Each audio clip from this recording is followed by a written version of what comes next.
Okay, once again, this is Chief Engineer Larry Gubatayo signing in. Kamusta kayo lahat? Welcome back in our channel sa mga Laksonian Future Engineers, sa mga kabaro ko in line of our profession. Nandito naman tayo sa bagong video tungkol sa ano ba ang dahilan kung bakit hindi mag-andar ang diesel generator engine, which is also to be applied in your vessel based on Kongsberg simulation. At saka nga pala, huwag niyong kalimutan na mag-subscribe sa ating channel and click notification bell para laging updated kayo sa video na i-upload ko. Okay, we will proceed now in our Kongsberg simulator.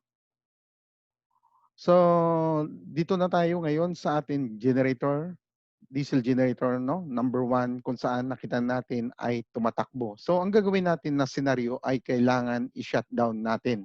No? Shutdown natin ang makina. So, unang-una, pupunta tayo sa process directory, sa model directory number 70, kung saan ang ating generator number 1 ay may voltage at mayroong frequency. So, tatanggalan natin ito ng load, no? Punta tayo sa semi-auto switch synchronization. So, nakita natin, no? DG number 1, kailangan natin i-disconnect. Tapos, makikita natin ang bus bar ay magkakaroon ng disengage. So, okay. Diesel generator number 1, disconnect. So, kita natin, no? Nagka-disconnect. Ibig sabihin, dandahan siya na mamatay. So, bumalik siya, no? So, kailangan natin disconnect ulit. Okay? Patapos, pupunta tayo sa ating diesel generator engine side. So, may alarma. Ibig sabihin dahil sa malfunction. So, sunod, kailangan natin na patayin din natin ang ating engine side. So, gawin natin, lagay natin sa local side. Then, ang ating engine control position, stop ang engine. So, ang purpose natin na pinatay ang makina ay sa sunod, kailangan natin paandarin at kung pag pinandar natin, malaman natin kung ano ang dahilan kung bakit hindi umaandar ang diesel generator. So, okay, nakita natin at least ang ating RPM ay bumagsak na at ibig sabihin ay namatay ng makina. So, kailangan natin muna i-reset ang ating alarma. Sa, tapos, pagtapos niyan, kailangan i-silence ang alarma. Okay? May alarma pa, no? Kailangan talaga na i-reset muna. Kasi kailangan na mawalang alarma para umandar ang ating makina. Okay? So, ano ba talaga ang mga dahilan kung bakit hindi umaandar ang makina, no, sa ating diesel generator? Mostly ito ay na-apply mismo sa makina ng barko, ng auxiliary engine. Hindi lang sa auxiliary engine, ganun din sa main engine. Unang-una, nandito na tayo ngayon sa ating senaryo, sa ating auxiliary engine, no? So nakita nyo, no, ang ating makina ay mayroong ng tawag na, no, na line up ng cooling water system. So tingnan natin ulit muna natin ang model directory number 70 kung saan ang ating emergency generator ay nagkaroon ng power para bumigay supply sa mga emergency, no, circuit breaker. So tingnan natin sa ating emergency switchboard, model directory number 73, meron siyang supply, no, sa mga ating emergency compressor, sa ating emergency lighting, no, saka sa ating mga emergency transformer. Okay? Balik tayo sa ating engine side, no, sa ating diesel generator 1. So, bago niyan, kailangan kung paano talaga ang paraan kung paano natin mapandar at diyan natin malaman kung ano ba talaga ang dahilan kung bakit hindi umaandar ang makina. Okay? So, unang-una, pag pinandar natin ang makina dahil mayroon ding hangin, no, mayroong aire, tsaka meron na din tayo ng tawag na lube oil priming pump. Tapos lagyan natin ng seawater, lagyan natin, pandaran natin ng ating cooling, no? meron din tayong cooling para hindi magkaroon ng overheat. So ang ating preheater nasa auto mode position, ang ating expansion tank ay puno, no?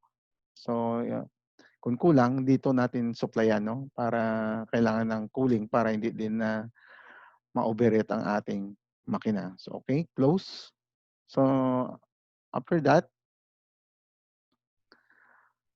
na-line up na natin ang ating diesel oil service tank. So sa ating diesel service tank, ang isang dahilan na hindi umandar ang ating makina kung magkaroon din ng tubig ang ating service tank. So kailangan din natin i-drain, no, ang kanyang water content. So buksan natin yung barbula, papunta na siya ng generator number 1.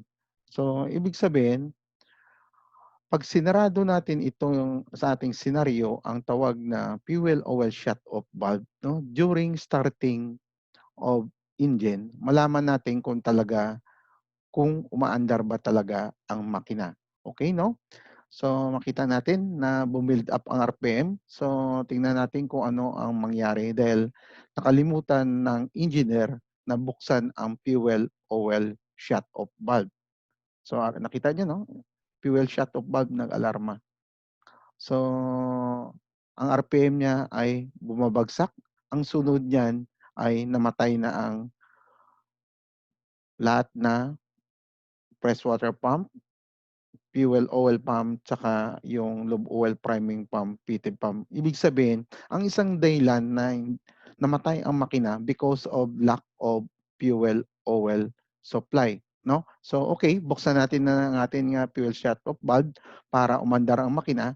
Pero once na makalimutan din pala ang barbula ng tawag na ating air starting system papuntang generator, no, nakita nyo nagkaroon ng low pressure. Ibig sabihin nagka-loss pressure for the auxiliary engine. So kung pinandar din natin ulit ang ating auxiliary engine generator, ano kaya mangyari, no?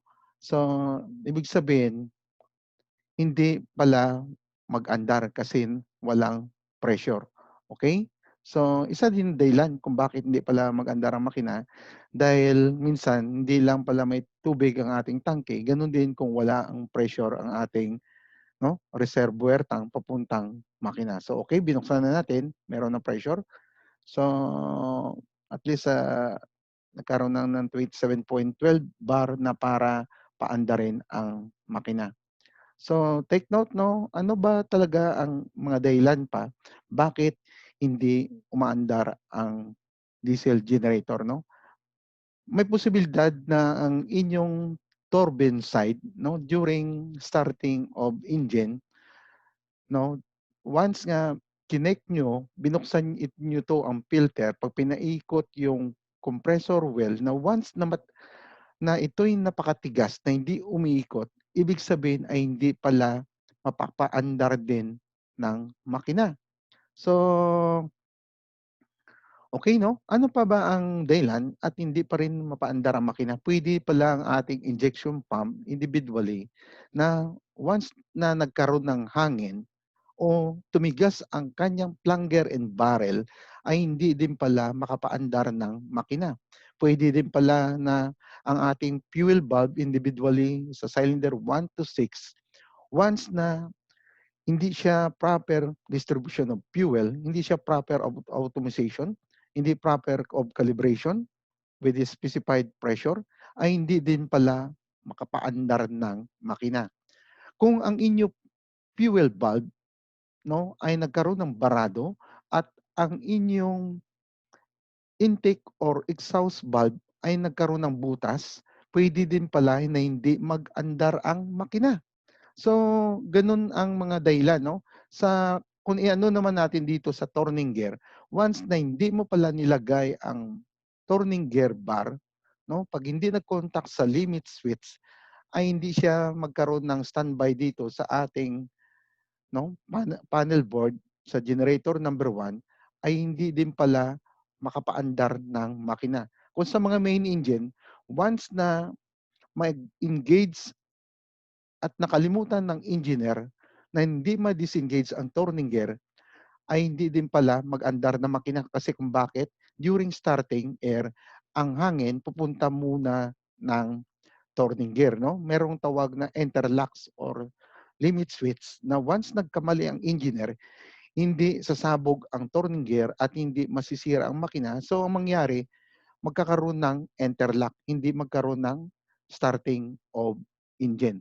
So once na napakalamig ang inyong makina, isa din dahilan na hindi mag-andar ang inyong 'no, diesel generator. So kailangan kaya nagkaroon tayo ng preheater na may setting point 'no, with a temperature of 70 degrees tapos mayroong, 85 degrees no sa ating high temperature press water at saka setting point with a 38 degrees sa low temperature press water. So kailangan 'no, na nasa tamang temperatura. Okay, dito na tayo sa senaryo. Dahil na-rectify na natin kung ano pala ang dahilan sa mga rason kung bakit hindi nag-andar ang makina. So take note 'no, ibig sabihin meron na tayong fuel oil, meron na tayong starting air, at meron na tayong sea-water cooling system. So at nakaset na natin ang ating preheater. So, kailangan paandarin na natin ang ating auxiliary engine generator, no? So, lagay natin ang ating, engine control in the local side. Then we have to start our engine, no? So, dito natin malaman kung talagang mapaandar natin. Ibig sabihin 'pag umandar pala ang makina, no, ibig sabihin walang problema sa ating mga parts ng ating engine. So, ginawa natin 'no, sa ating, demonstration 'no, na before starting kailangan we have to turn our engine before starting. Then we have to open the indicator cock and blow in the air. After we close, then start the engine. So, nakita niyo 'no, nang umandar siya ay ang ating pitted, press water pump umandar, gano'n din ang ating lube oil, pitted pump as well the fuel oil attached pump. So, nag-build up ng ating pressure, at least na-reach na natin ang maximum. Ibig sabihin na makita natin na umandar ang makina. Ngayon, 'pag umandar pala ang makina, nakakasiguro ba tayo na ito ay tuloy-tuloy na magkaroon ng 'no, continuous na pag-andar?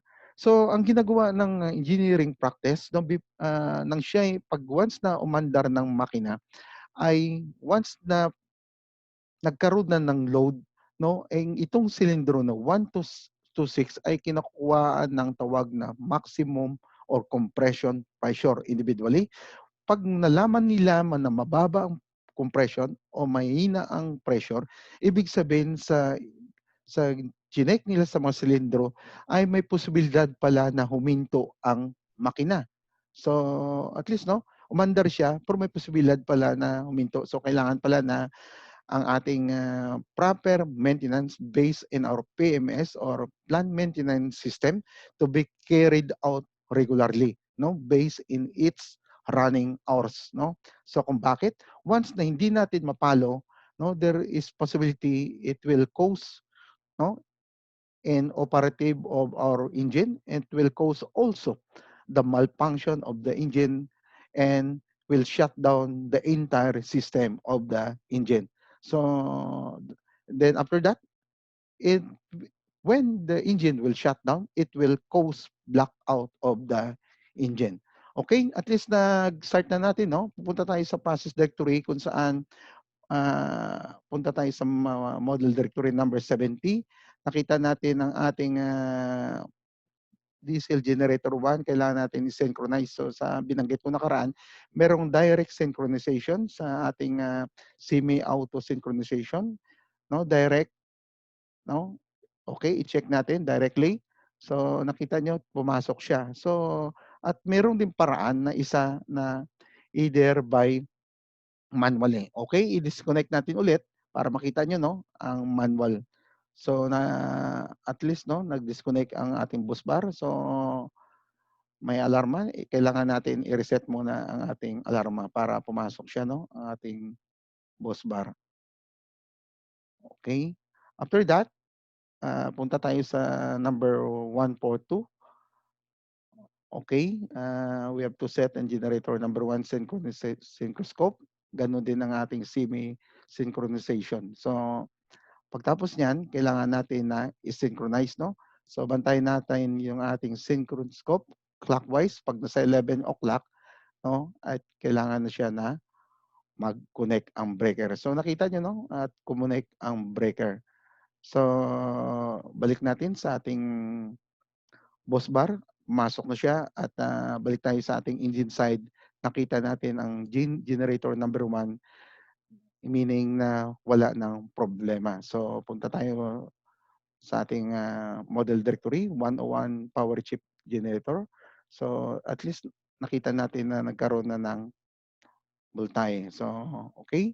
At, gano'n lang 'no, at nakita naman natin na natapos na natin ang ating senaryo. Ang kung ano bang dahilan kung bakit hindi nag-andar o mag-start ang ating makina. Okay, once again, this is, Chief Engineer Gumatayaw, signing off. Thank you very much for watching my video at kung may comment kayo and, comment my pages, thank you very much.